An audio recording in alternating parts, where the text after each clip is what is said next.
ভয়াবহ বন্যার কবলে পানিবন্দী হয়ে পড়েছে দক্ষিণ পূর্বাঞ্চলের লাখ লাখ মানুষ। নিজের বাড়িঘর ছেড়ে তারা ঠাঁই নিয়েছে আশ্রয় কেন্দ্রে। ফসলের মাঠ তলিয়ে গেছে, হারিয়ে গেছে গবাদি পশু সহ সংসারের সব জিনিসপত্র। তারা এখন অসহায় এবং মানবতার জীবনযাপন করছে। শুধু এসব ক্ষয়ক্ষতি না, এসব ক্ষয়ক্ষতির সাথে যুক্ত হয়েছে বিভিন্ন রকম স্বাস্থ্য ঝুঁকি, যেটা তাদের সমস্যাগুলোকে আরো প্রবল করে দিচ্ছে। এবং শুধু বন্যার্ত মানুষই না, যারা এই উদ্ধার কাজে নিয়োজিত আছে তারাও কিন্তু আছেন বিশাল স্বাস্থ্য ঝুঁকিতে। আজকের ভিডিওতে সেই বন্যার্ত মানুষের কষ্টের কথা স্মরণ করে কি স্বাস্থ্য সমস্যায় তারা পড়তে পারেন এবং কিভাবে তারা সেটা থেকে মুক্তি পেতে পারেন সেই সম্পর্কে একটু আলোচনা করব, একটু সচেতন করার চেষ্টা করব। Hi, I am doctor Ashik from BD health hub. Let's jump to the video. চলুন জেনে নেওয়া যাক বন্যার সময় আমরা কি ধরনের স্বাস্থ্য ঝুঁকিতে পড়তে পারি। প্রথমে যে পয়েন্টটা আসে সেটা হচ্ছে বন্যার পানিতে ডুবে যাওয়া। পানির তীব্র স্রোতে শিশুসহ অনেকেই কিন্তু বন্যার পানিতে ডুবে মৃত্যুবরণ করেন। এটাই হচ্ছে সবথেকে প্রধান ঝুঁকিপূর্ণ অবস্থা। বন্যার পানিতে বিভিন্ন গাছের ডাল, পাথর বা অন্যান্য কোনো বস্তুর দ্বারা কিন্তু আঘাতপ্রাপ্ত হওয়ার সম্ভাবনাটা অনেকাংশেই বেশি থাকে। বন্যায় কিন্তু পানিবাহিত রোগের প্রকোপটা খুব বেশি থাকে।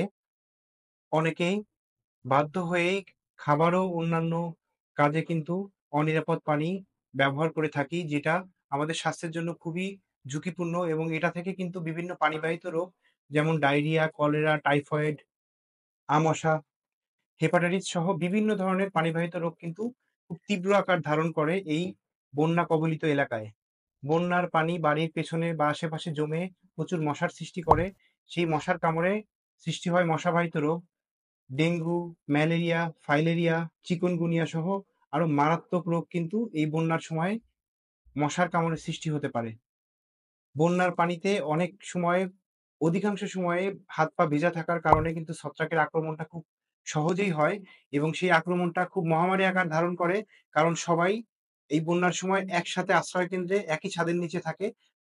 এটা যেহেতু সংক্রামক রোগ, তাহলে একজন থেকে আরেকজনকে কিন্তু খুব সহজেই আক্রান্ত করে ফেলতে পারে এই সময়টা। এই সময়ে কিন্তু ভাইরাস ও ব্যাকটেরিয়া দ্বারা আমাদের ফুসফুস আক্রান্ত হওয়ার সম্ভাবনা খুব বেশি থাকে, যেটার কারণে জ্বর, ঠান্ডা, কাশি, সর্দি সহ আরো বিভিন্ন রকম ফুসফুসজনিত রোগে প্রকোপটা কিন্তু অনেকাংশে বেড়ে যায়।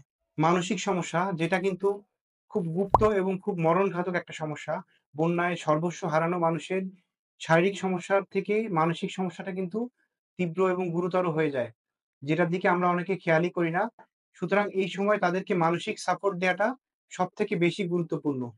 বন্যা ও পরবর্তী সময়ে বন্যার পানিতে গবাদি পশু, ফসলের মাঠ ভেসে যাওয়ার কারণে কিন্তু খাদ্য সংকটের মধ্যে পড়তে হয়, যার ফলপ্রসূতিতে অপুষ্টি রোগটা কিন্তু বাসা বাঁধে।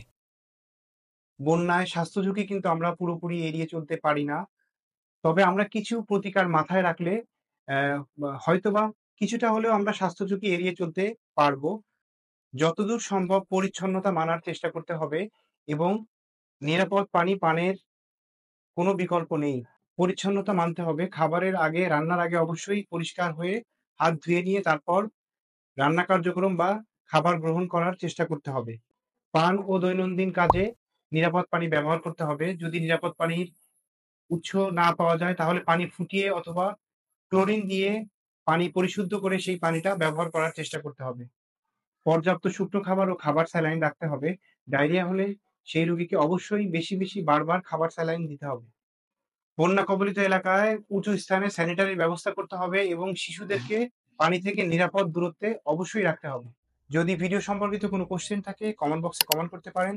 চ্যানেলে নতুন হলে সাবস্ক্রাইব করতে একদম ভুলবেন না। সকলকে অসংখ্য ধন্যবাদ। ভালো থাকবেন। দেখা হচ্ছে পরবর্তী কোনো ভিডিওতে। আসসালামু আলাইকুম।